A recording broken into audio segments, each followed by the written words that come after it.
Welcome to our channel.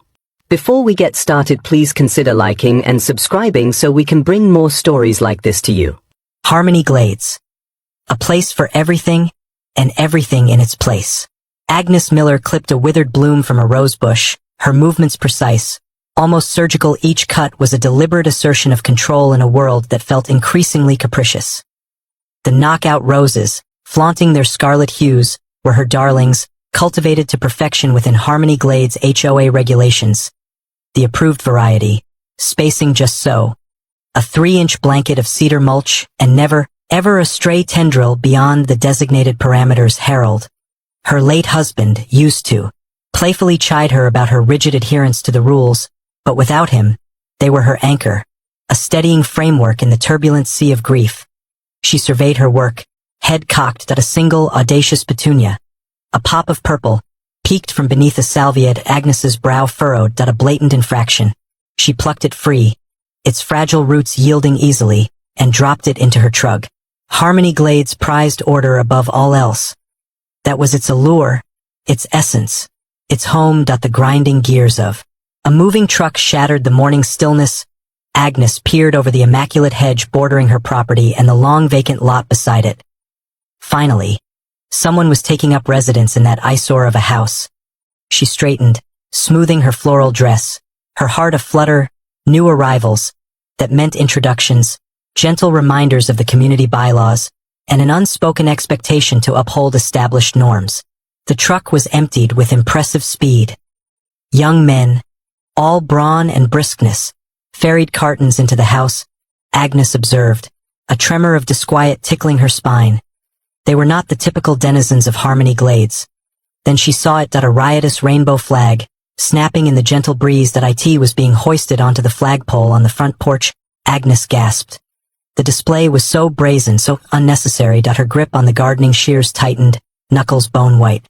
The flag seemed a taunt against the tranquil order she had carefully constructed. It was a discordant note in the otherwise harmonious melody of Harmony Glades. Bob Johnson, the HOA president, ambled by on his routine morning constitutional. A decent man, Bob, though somewhat malleable. Agnes flagged him down with a swift wave. "Bob, good day." He peered at her over his spectacles, his face mapped with the permanent worry lines of a conflict-averse individual. "Agnes, the roses are stunning per usual. Did you catch sight of that?" She inclined her shears towards the flag. Bob followed her pointer, his expression clouding. He adjusted his glasses, a telltale sign of unease. "Yes, I did. The new occupant, I gather? It's unseemly. Wouldn't you agree, Bob? We have standards to maintain. A reputation precedes us." Agnes's voice gained altitude. "What will the Millers think? Or the Chengs, with their impressionable children?" Bob wrung his hands, his anxiety palpable. "Now, Agnes, let's not rush to conclusions. It's possible. It could simply be a decorative banner. A vividly colored piece." Agnes snorted. "A vividly colored piece. Don't be obtuse, Bob. That's a pride flag. It's political." She dropped her voice to a stage whisper. "And quite frankly, an affront to the EYIT clashes with the overall aesthetic. We cannot permit residents to simply erect whatever they please."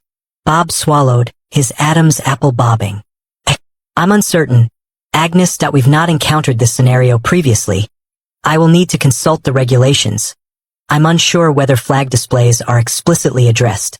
"Well, they ought to be, and action must be taken, Bob. This transcends mere flags. It's about preserving our standards. It's about safeguarding the values that define Harmony Glades." Righteousness surged through her. People choose to reside here for a reason. They crave serenity and structure. At that moment, the front door swung open and a man emerged onto the porch. He was tall, his features alight with a warm smile and eyes creased with merriment. Dressed in jeans and a plain t-shirt, he cradled a steaming mug. He met their gaze directly, his expression steady.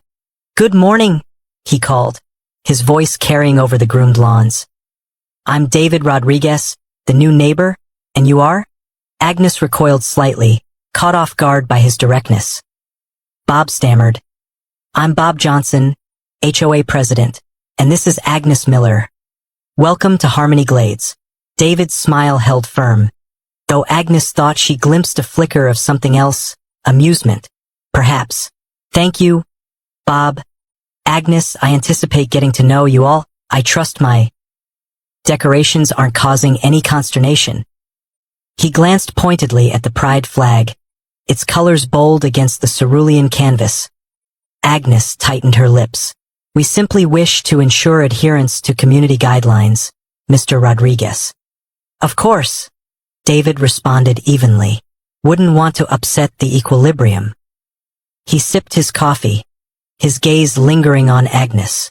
Harmony Glades seems a rather idyllic spot, a place for everything, and everything in its place, as the saying goes.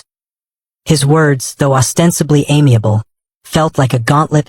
Agnes returned his stare, her grip on her shears unyielding. The opening skirmish, she understood, had begun. A clash of values. Agnes Miller observed him clipping at his rose bushes, the late sun gilding strands of his hair. David Rodriguez, the newcomer, and already a discordant note in Harmony Glades. She tightened her grip on her gardening shears, the chilled steel a small solace against her rising agitation. The flag that it simply had to come down. Mr. Rodriguez, she called, pitching her voice just so, a concerned inquiry rather than an outright accusation. Welcome. I'm Agnes Miller, from number 7. David straightened, loppers dangling. A smile bloomed across his face, open and guileless in a way Agnes found unsettling. David, please, and a pleasure. Agnes, perhaps you can advise me on these roses? I'm still finding my way. Agnes returned a facsimile of a smile. Actually, it's regarding something else. Community matters. She gestured with the shears toward the rainbow banner rippling from his porch. The wind caught it. A bright, unapologetic statement. David's smile didn't waver, though Agnes sensed a new reserve in his gaze. The flag? Is there an issue? Well, Agnes began, choosing each word with surgical precision. Harmony Glades does maintain certain expectations. Curb appeal. You understand, to ensure our property values remain robust. The unspoken threat hung heavy, a cloying sweetness like artificial air freshener. I appreciate the importance of property values, David replied smoothly. I'm invested here, after all. He resumed tending the rose bush, snipping off a withered bloom with a practiced motion. Agnes persisted. The HOA has guidelines, of course, concerning ornamentation. Specific displays, they can be jarring. She paused, waiting for the penny to drop that it didn't. Jarring how? David asked, his tone even. Agnes stiffened her spine. It's untraditional. It clashes with the established character of Harmony Glades. And, frankly, some residents have voiced discomfort. She named no names, needing to name none. The implication resonated, unanimous disapproval. David finally paused. He met Agnes's gaze directly, his expression hardening. That flag is about pride, Agnes, pride in myself. Pride in the LGBTQ+ community. It symbolizes acceptance and inclusion, and it's staying put. Agnes's lips thinned. The HOA regulations are quite explicit regarding external adornments. I wouldn't want you to incur a violation. I've reviewed those regulations, David said, his voice now firm yet courteous. And I believe my flag adheres to them. He paused, adding a cool edge to his tone. If the HOA disagrees, they're welcome to contact my attorney. Agnes spluttered. An attorney? Really, Mr. Rodriguez, this is hardly grounds for legal action. It is when my rights are at stake, David countered, indicating the flag. It's not simply a decoration, Agnes. It's an affirmation, and I have the right to make it. Brenda Chen, tending her petunias 2 houses down, had been surreptitiously following the exchange. Agnes radiated tension, an almost visible force field. Brenda's heart hammered. She recognized the script, the subtle barbs, the coded accusations, the HOA weaponized. She longed to vanish into the flower bed, feigning deafness, but David, standing tall with quiet conviction, sparked something within her. Agnes, unaware of Brenda's silent witness, pressed her offensive. I'm merely suggesting you consider the impact your choice. is having on the community fabric. I have considered it, Agnes, David stated, his voice resolute. And I believe the positive impact far outweighs any perceived unease. He turned back to his roses, a clear dismissal. Agnes stood frozen for a beat, her face burning with indignation. Then, with a clipped nod, she pivoted and stalked back to her flawlessly ordered lawn. The snip of her shears a brittle counterpoint to the approaching twilight. Brenda watched her retreat, then darted a glance toward David, now humming to himself as he pruned. She yearned to speak, to offer solidarity, but the words felt trapped. She was caught, as always, between her desire for tranquility in Harmony Glades and the creeping certainty that something here was fundamentally amiss. She yanked another weed, the roots tearing free, but the disquiet in her gut remained. This, she realized with a shiver, was merely the opening salvo. Battle lines were drawn, and she stood squarely on the fault line.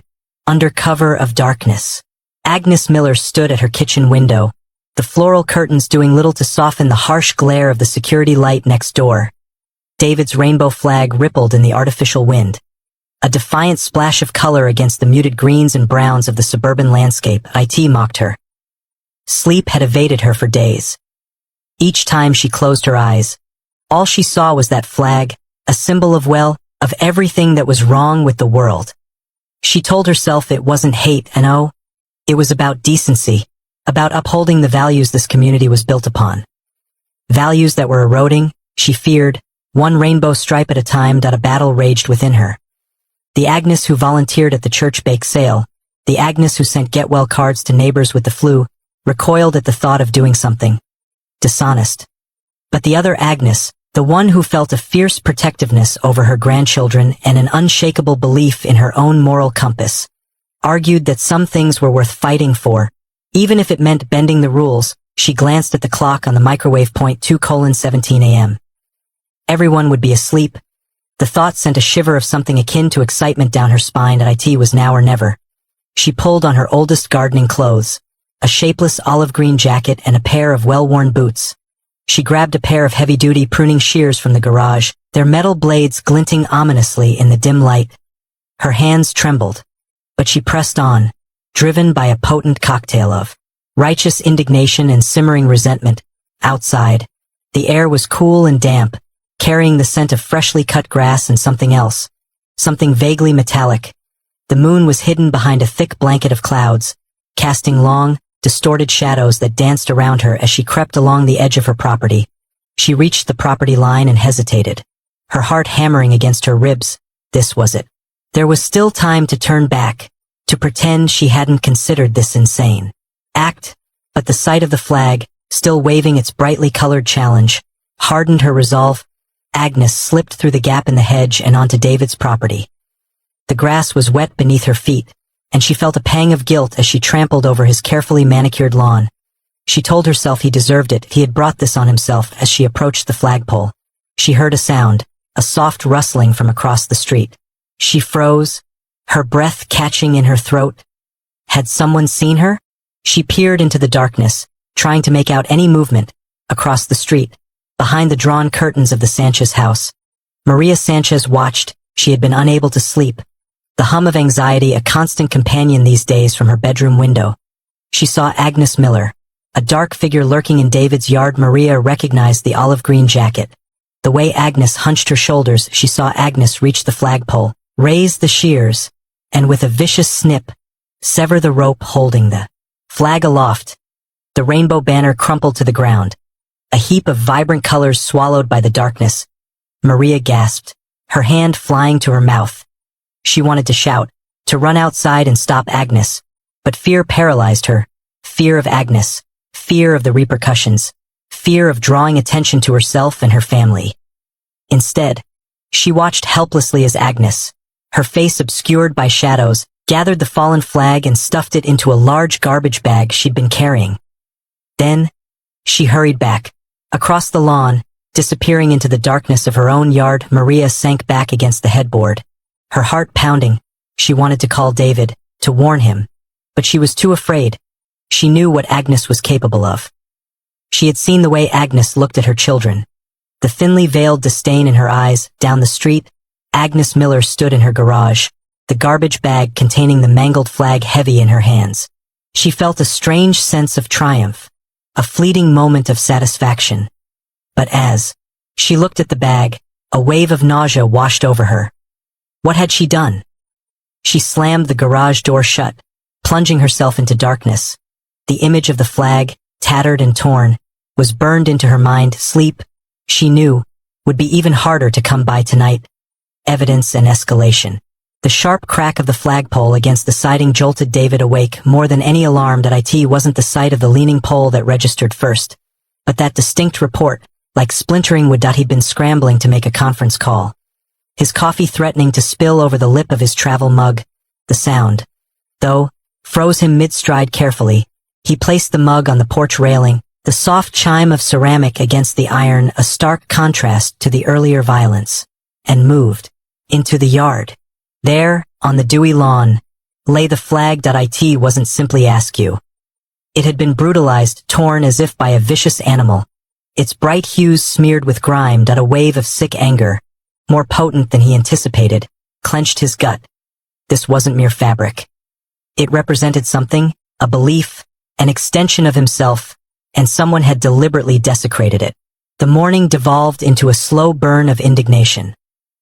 His conference call became a muddled mess of incomplete thoughts and strained pleasantries. The violation felt deeply personal, a pointed affront. He tried to dismiss it, youthful delinquency, a senseless act, but the precise tear by the grommets, the raw savagery of the gashes. It spoke of intention. By lunchtime, a security camera, expedited from Amazon, was his priority. He nestled it among the rambling roses on the porch, its lens trained on the flagpole and a generous view of the street. An app pinged his phone whenever motion was detected. Paranoid, perhaps, but vulnerability would not be. Repeated. The following morning, the recorded events played out. The usual delivery trucks, Mrs. Henderson's dog walker, a squirrel's acrobatic performance on the grass. Then, at 2:17 a.m., a form materialized from the darkness. The image wasn't crystal clear, but recognition was unavoidable. Agnes Miller. His breath stalled. Agnes, he replayed the scene, a knot tightening in his stomach with each passing second. She moved with a furtive haste, darting glances around before reaching for the flag. As she wrestled with the fasteners, the camera captured her expression. A blend of focused effort and a shadowed emotion. Remorse. Once the flag was detached, she didn't fold it, didn't try to conceal it.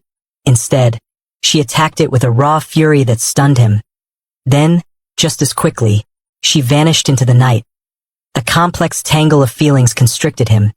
Disbelief warred with rage, but also a peculiar sense of deflation. He'd imagined a nameless assailant. A random surge of animosity. Not Agnes, the kindly woman who delivered Christmas cookies every year. He spent the afternoon circling his living room, the damning footage looping endlessly in his head. He knew what he had to do. First, notify law enforcement. The responding officer, young and carefully impassive, listened to David's account and watched the video. The officer's pen scratched across the notepad. Vandalism, property damage, he stated neutrally. We'll investigate, Mr. Rodriguez. David suspected the case would gather dust, but at least a record existed. Next, a call to his legal counsel. Maria listened with unwavering focus as he narrated the incident, her silence punctuated only by soft murmurs of acknowledgement. This transcends simple property desecration, David, she declared when he concluded. This is about intimidation. This has the stench of hate. I realize that, he replied, his voice taut. What options do I have?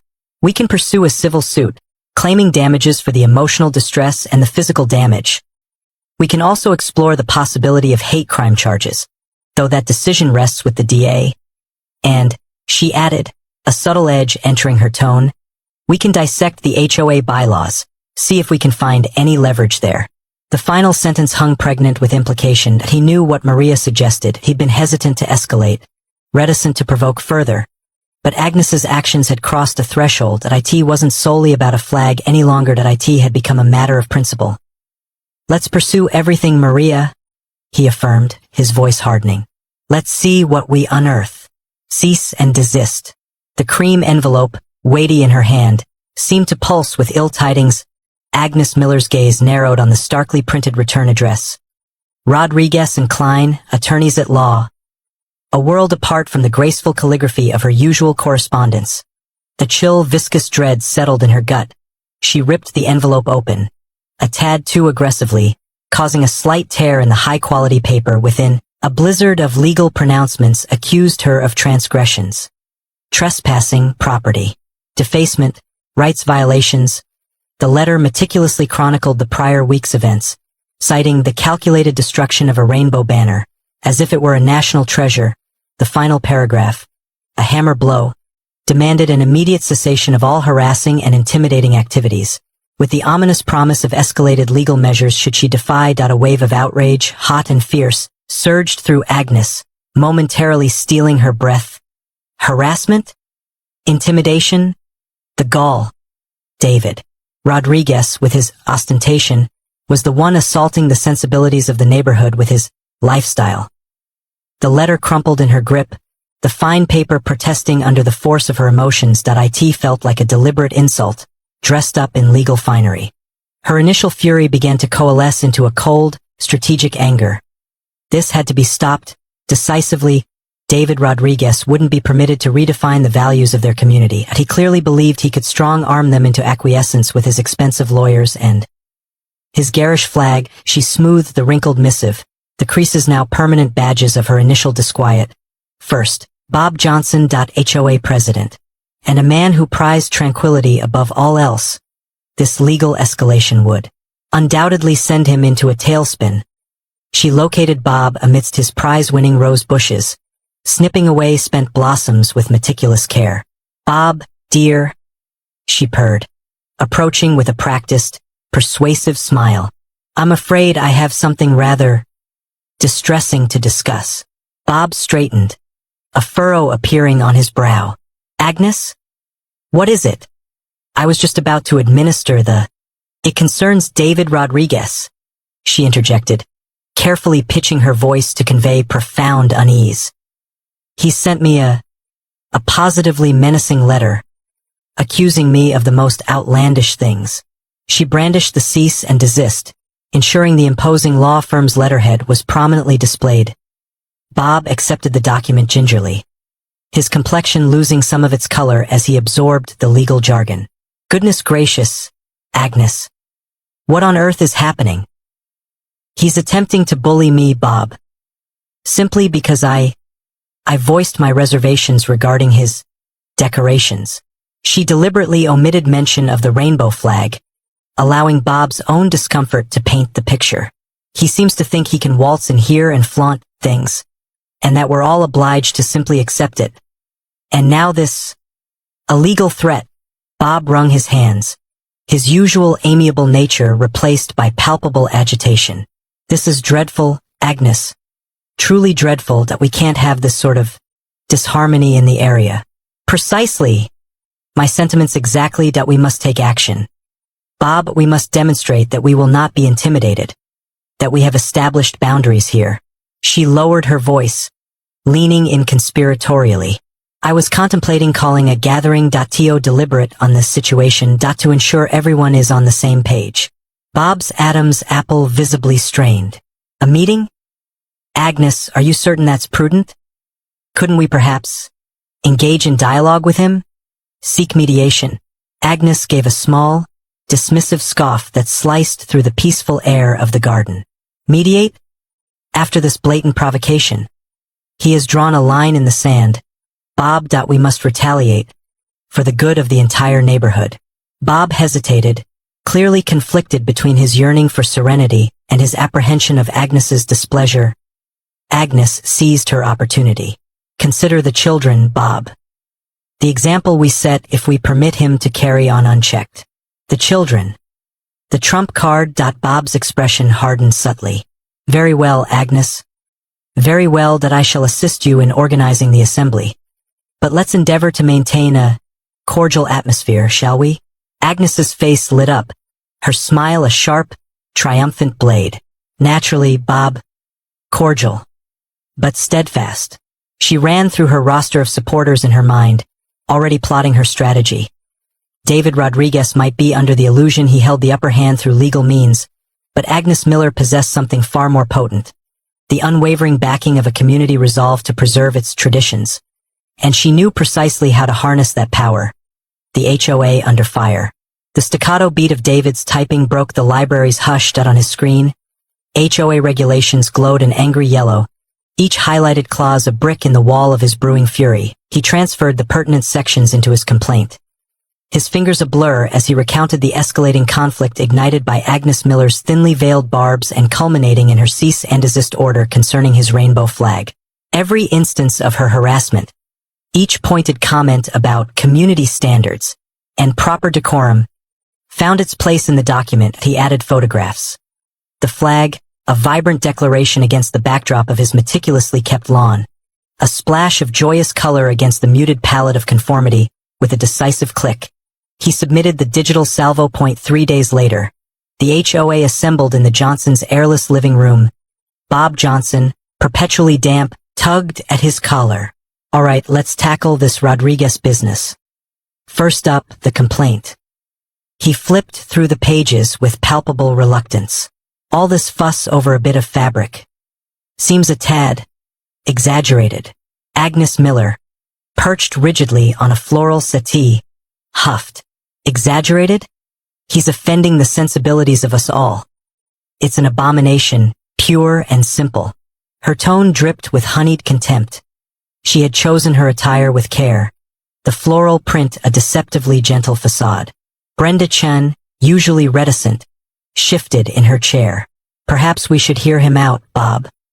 Understand his perspective. Bob waved a dismissive hand. I'm sure it's a simple misunderstanding. Rules are rules. Everyone must adhere. He scanned the complaint, a slight frown creasing his brow. He's invoking fair housing laws. David's accusation went beyond a mere gripe about a flag.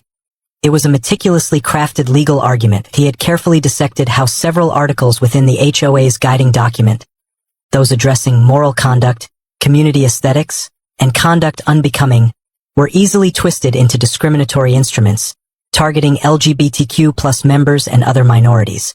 Brenda pressed forward. Bob, consider this that he's arguing that our guidelines are amorphous and invite biased application, potentially leading to targeted oppression. He is explicitly claiming discrimination. Color drained from Bob's face. Discrimination. That's a heavy accusation. He shuffled the papers, his gaze skittering around the room. Surely we are not prejudiced. Agnes scoffed. Balderdash. We're safeguarding our investments. But he has a valid point, Agnes. Brenda insisted, her voice gaining timbre. Observe this segment concerning preserving the neighborhood's ambience. What does that truly signify? It's far too imprecise. Bob massaged his receding hairline. He's threatening litigation. Isn't he a lawyer, this Rodriguez? Affirmative, Brenda said. And a formidable one, from what I gather. Specializes in civil rights. This could escalate, Bob. Significantly. Agnes, however, remained unyielding. We employ our own counsel, do we not? We'll unleash him upon this Rodriguez fellow. He'll crumble. She crossed her arms, a self-satisfied smirk playing on her lips. Besides, I have a few ideas brewing. He won't know what's coming. Brenda sighed, recognizing the futility of reasoning with Agnes's deep-seated biases. She turned her attention back to Bob, her tone urgent. Bob, we must address this seriously. Even if he's merely attempting to intimidate us, we have to ensure our legal standing is beyond reproach. Perhaps, we ought to revisit some of these bylaws, sharpen their language, remove ambiguity. Bob chewed his inner cheek, torn. The specter of a lawsuit chilled him to the bone. Equally daunting was the prospect of alienating Agnes and the established residents. He shifted his focus from Agnes's frosty glare to Brenda's imploring eyes. Deep down, he knew Brenda's counsel was sound, yet confronting Agnes felt akin to scaling Everest. He cleared his throat. Very well, very well. Let's solicit a second opinion from the HOA attorney. Just for prudence. And, Brenda, if you could perhaps sketch out some alternate phrasing for those bylaws? As a precautionary measure. Brenda nodded, a spark of optimism flickering in her eyes. A minor triumph, yet a victory nonetheless.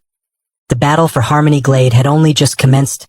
Meanwhile, Agnes, oblivious to the legal maelstrom gathering, sharpened her talons, plotting her counterattack against the audacious newcomer who dared challenge her vision of suburban order showdown at Harmony Hall. The air in Harmony Hall was a palpable thing, thick with unspoken anxieties. Every seat groaned under a body, with a spillover of hushed, restless neighbors crowding the doorway. David, shoes gleaming under the harsh fluorescence, stood poised at the podium, awaiting Bob Johnson, the HOA president, to call the assembly to order. Bob, looking wan, rasped a greeting. Right then, let's commence. The matter at hand is the grievance lodged by Mr. Rodriguez concerning the alleged discriminatory underpinnings of our community bylaws. His gaze skittered around the room, avoiding contact as he wrestled with the microphone. Agnes Miller, perched on the front row like a watchful sentry, pounced immediately. Discriminatory? Nonsense. We have covenants for a reason, Mr. Johnson. They safeguard property values, maintain decorum. Her voice, charged with indignation, echoed across the hall that a small cadre of supporters around her nodded in vehement accord. David advanced, his composure a stark contrast to the simmering resentment.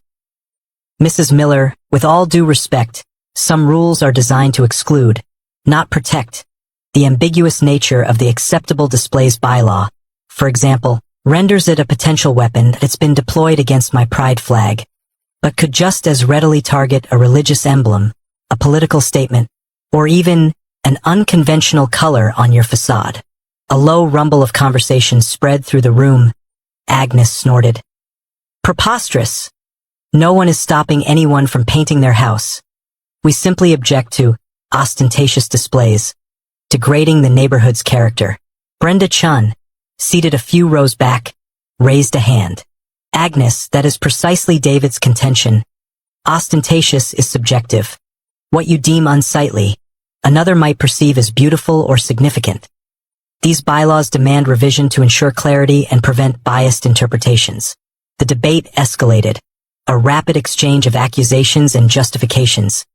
David observed, letting the tension dissipate before reclaiming the floor. For too long, he began, his voice carrying a quiet strength. This community has fostered a facade of uniformity. We've pretended at homogeneity, at shared experiences and freedoms, but that pretense is simply untenable. He paused, his gaze encompassing the assembled residents. These bylaws, in their current form, establish a hierarchy. They favor specific perspectives, particular lifestyles, while marginalizing others. The message is subtle but unmistakable. You are welcome, provided you conform, provided you maintain the status quo, provided you don't challenge our perceptions of normalcy. He noted Maria Sanchez near the rear. Her expression pale and pinched, he was keenly aware of her attentiveness, recalling their conversation from just days before. I recognize the underlying anxieties, David conceded, softening his tone. The apprehension associated with change, the unease born of the unknown. But true community isn't forged through conformity. It flourishes through acceptance, understanding, and the celebration of our collective differences, not their suppression. He drew a steadying breath. I'm not soliciting agreement with my lifestyle, that I'm requesting respect for my fundamental right to live it authentically, without fear of reprisal. I'm imploring you to revise these bylaws to cultivate an environment where every member of this community feels secure, valued, and affirmed. A prolonged silence descended. Then, a small, fragile voice shattered the stillness. He's right. Maria Sanchez stepped forward, her hands quivering ever so slightly. I witnessed the removal of David's flag. I know who took it down. Agnes gasped, taken aback. I didn't do anything. A nervous glance flicked around the room. I was afraid. She took a shaky breath. I've lived here for 2 decades. I've always felt out of step. As if I needed to conceal a part of myself to assimilate. Because of these rules, because of the established order. She inhaled deeply. David is right. The time for change is now. Bob Johnson, his face a study in discomfort, cleared his throat yet again. Well, this This is certainly unexpected. We'll need to, conduct a vote. He shuffled the agenda, plainly wishing for an escape. The vote promised to be contentious, but David recognized, witnessing the glistening tears in Maria's eyes, that the foundation had shifted. The illusion of harmony had crumbled, leaving fertile ground for the germination of hope. A change in the air. The community center air hung heavy with the ghosts of coffee past and the palpable weight of unvoiced grudges. Bob Johnson, perched precariously on his folding chair, tugged at his tie, a knot tightening with each passing moment. The bylaw revision proposal, a potential tempest, awaited its turn. David's written arguments had been sharp, almost fervent. Brenda Chan had fortified them with a fortress of facts. But Agnes was a force of nature, untamed and unpredictable. These bylaws, Agnes began, her voice amplified and edged with scorn, have been the bedrock of this community for decades. They are the guardians of order, propriety. She scanned the assembled board, her gaze a sweeping searchlight. A faint sheen of perspiration slicked Bob's brow.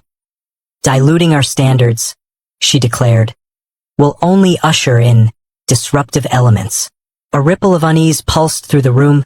Bob fidgeted, yearning for the meeting's end. For the solace of his quiet routine, Brenda Chan caught his eye, offering a subtle, encouraging inclination of her head. That he averted his gaze, feigning fascination with the worn floral design clinging to the tablecloth. David took his turn, his tone even but firm. Agnes, with all due respect, these bylaws are exclusionary. They represent thinly disguised attempts to marginalize individuals based on legally protected attributes. He indicated the stack of briefs before him. The phrases concerning unsightly displays and community harmony are ripe for abuse. We have evidence of this. Agnes snorted. Rubbish. It's about safeguarding property values. Property values are not bolstered by bias, Agnes, Brenda retorted, her tone incisive. The debate raged on, a verbal volley of legal nuances and veiled accusations. Bob felt increasingly adrift. He simply wished it were over. He stole glances at the other board members. Mrs. Henderson, the retired librarian, appeared contemplative. Amar Peterson, the avid golfer, was lost in the contemplation of ceiling tiles. And then there was Agnes, her complexion flushed, her fingers clenched white around the table's edge. At long last, the moment of reckoning arrived. All those in favor of adopting the bylaw revisions as presented, please signify by raising your hand. Bob announced, his voice a mere breath. He raised his own hand, an action immediately followed by a wave of regret. Agnes speared him with a venomous glare. Brenda offered a ghost of a smile. Mrs. Henderson, after a moment of hesitation, lifted her hand. Mr. Peterson, seemingly just now comprehending the situation, copied her. Agnes's features twisted. You can't be serious. Bob cleared his throat. That's 4 ayes, 3 nays. The revisions are approved. A stunned quiet descended. Agnes remained motionless, her mouth ajar. Her face paled, leaving her strangely vulnerable. Brenda stood. Thank you, Bob. This is a progressive step for our community. She bestowed upon David a small, triumphant grin. David concurred with a nod.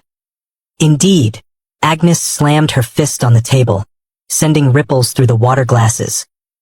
This is an outrage. You'll all rue this. You're demolishing the very foundation of this community. Bob winced, allergic to discord. He craved harmony. Agnes, Bob offered feebly. Let's not escalate this. Escalate? She screeched. You've ceded control of the asylum to the lunatics. Clutching her purse, she stormed from the room, the door echoing her fury as it slammed shut. The remaining board members exchanged wary glances. Bob felt a prickle of unease crawl up his spine.